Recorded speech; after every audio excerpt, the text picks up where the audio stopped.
రాష్ట్ర అభివృద్ధి లక్ష్యంగా ముఖ్యమంత్రి చంద్రబాబు చేసిన కృషి చూపిన చొరవకు ఫలితం దక్కింది. రాష్ట్ర అభివృద్ధిపై చిత్తశుద్ధి ఉంటే ఏం సాధించవచ్చో ఆయన ముఖ్యమంత్రిగా బాధ్యతలు చేపట్టి 50 రోజులు పూర్తవక ముందే చేసి చూపించారు. కేంద్రంలో మూడోసారి ఎన్డీఏ ప్రభుత్వం ఏర్పడ్డాక ప్రవేశపెట్టిన తొలి బడ్జెట్లోనే రాష్ట్రానికి ప్రాధాన్యమివ్వడం, అమరావతి, పోలవరం వంటి కీలక ప్రాజెక్టులకు నిధుల కేటాయింపుపై నిర్దిష్ట హామీ లభించడం చంద్రబాబు చొరవ వల్లే సాధ్యమైందన్న మాట సర్వత్రా వినిపిస్తోంది. ఎలాంటి నాయకుడు పాలకుడైతే రాష్ట్ర అభివృద్ధికి వేగంగా బాటలు పడతాయో తాజా కేంద్ర బడ్జెట్ నిరూపించింది. ఒక నాయకుడి దూరదృష్టి, పట్టుదల, పాలనలో విశేష అనుభవం రాష్ట్రానికి ఎలా మేలు చేస్తాయో 5 ఏళ్ల విరామం తర్వాత తెలిసొచ్చింది. రాష్ట్రంలో ఎన్డీఏ కూటమి అద్భుత విజయం సాధించడంతో పాటు తెదేపా 16 లోక్సభ స్థానాల్ని గెలుచుకోవడంతో కేంద్ర ప్రభుత్వానికి తెదేపా ఎంపీలే ఆయువు పట్టుగా నిలిచారు. అలాంటి సందర్భంలో చంద్రబాబు చాణక్యం ప్రదర్శించారు. ఆర్భాటం లేకుండానే అనుకున్నది సాధించారు. ఎన్నికల ముందు భాజపాతో పొత్తు పెట్టుకున్నప్పటి నుంచి అమరావతి, పోలవరం పూర్తి చేయడం, రాష్ట్రాభివృద్ధి తన ప్రాధాన్యతలని చంద్రబాబు వారికి విస్పష్టంగా చెబుతూ వచ్చారు. అధికారంలోకొచ్చిన నెల రోజుల్లోపే 2 సార్లు ఢిల్లీ వెళ్లారు. హంగు ఆర్భాటం లేకుండా ప్రధాని నరేంద్ర మోదీ, హోంమంత్రి అమిత్ షా సహా ఇతర కేంద్ర మంత్రుల్ని కలిశారు.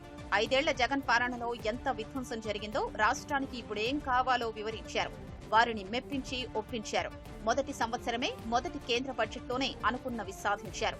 పోలవరం ప్రాజెక్టుకు 2014-15 సంవత్సరం లెక్కల ప్రకారమే నిధులిస్తామని, 14,000 కోట్లే ఇస్తామని, సహాయ పునరావాసం తమ బాధ్యత కాదని సంకేతాలిస్తూ వచ్చిన కేంద్ర ప్రభుత్వం ఇప్పుడు ప్రాజెక్టును పూర్తి చేసేందుకయ్యే మొత్తం ఖర్చును తామే భరిస్తామని నిర్దిష్ట హామీ ఇచ్చింది. అమరావతి నిర్మాణానికి 15,000 కోట్లు ఇచ్చేందుకు, అవసరమైతే మరింత సాయం అందజేసేందుకు అంగీకరించింది. చంద్రబాబు చొరవతోనే ఇది సాధ్యమైంది. రాజధాని అమరావతిలో గతంలో చంద్రబాబు ప్రభుత్వం 9,000 కోట్లకు పైగా వెచ్చించి వివిధ పనులు చేపట్టింది. జగన్ అధికారంలోకొచ్చాక వాటిని ఎక్కడివక్కడా ఆపేశారు. రాజధానిని అడవిలా మార్చేశారు. జగన్ ప్రభుత్వం అంతగా విధ్వంసం చేసిన రాజధాని నిర్మాణాన్ని ముందుకు తీసుకెళ్లడం సాధ్యమేనా? అన్ని వేల కోట్ల రూపాయలు ఎక్కడి నుంచి తెస్తారు? నిండా అప్పుల్లో కూరుకుపోయిన పరిస్థితుల్లో రాజధానిని చంద్రబాబు ప్రభుత్వం నిర్మించగలదా వంటి అనేక సందేహాలు వ్యక్తమయ్యాయి. అలాంటి పరిస్థితుల్లో తొలి సంవత్సరానికే అమరావతికి 15,000 కోట్ల ఆర్థిక సాయం సాధించడం అసాధారణం. ఆ మొత్తం ఖర్చు పెడితే అమరావతిలో అసంపూర్తిగా ఉన్న భవనాల్ని కొలిక్కి తేవచ్చు. ప్రధాన మౌలిక వసతులన్నీ సమకూర్చవచ్చు. మరో 10,000 కోట్లు ఖర్చు పెడితే అమరావతి నగర నిర్మాణం ఒక స్థాయికొచ్చి అమరావతి నిర్మాణం అసాధ్యమని చెప్పేవారందరి నోళ్లు ఈ దెబ్బతో మూతపడతాయి అనడంలో ఎలాంటి సందేహం లేదన్న వాదన వినిపిస్తోంది.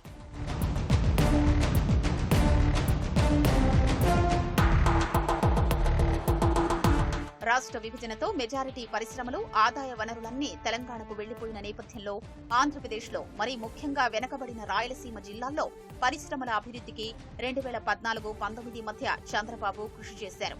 అనంతపురం జిల్లాకు కియా వంటి పరిశ్రమలు తెచ్చి రేణిగుంటలో ఎలక్ట్రానిక్ క్లస్టర్లు పెట్టి ఓర్వకల్లును పారిశ్రామిక హబ్గా మార్చేందుకు 20,000 ఎకరాల భూమి సేకరించి కొత్త ఆశలు రేకెత్తించారు. దాన్ని మరింత సుస్థిరం చేసేలా, రాయలసీమను పారిశ్రామిక హబ్గా మార్చేలా ఇప్పుడు మళ్లీ చంద్రబాబు అధికారంలోకొచ్చిన తొలి ఏడాదే తొలి కేంద్ర బడ్జెట్లో అడుగులు పడ్డాయి. విశాఖ, చెన్నై, హైదరాబాద్, బెంగళూరు పారిశ్రామిక కారిడార్ల అభివృద్ధికి కేంద్ర ప్రభుత్వం బడ్జెట్లో నిర్దిష్టమైన హామీలు ఇచ్చేలా చంద్రబాబు కృషి చేశారు.